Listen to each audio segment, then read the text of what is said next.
By the way, I know that he would bring up the vaccines when he was on his rallies, and people would boo when he was on the campaign trail. People would boo, and I think he was like confused by that. I think he's a little.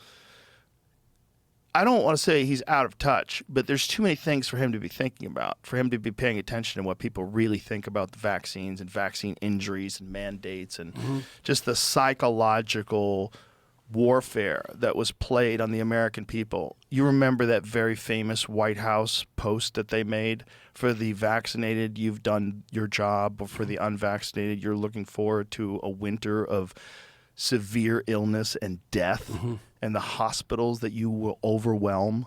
Like, that was the White House telling you something when it was in Omicron by that point, which was like a cold. Like, it was crazy. The deaths had dropped off radically, but they were so in bed with the pharmaceutical companies that they were like, you got to do it. You got to get vaccinated. And if you don't, you're looking forward to death and severe illness. Like, imagine you're not basing this on real statistics. You're not basing this on science.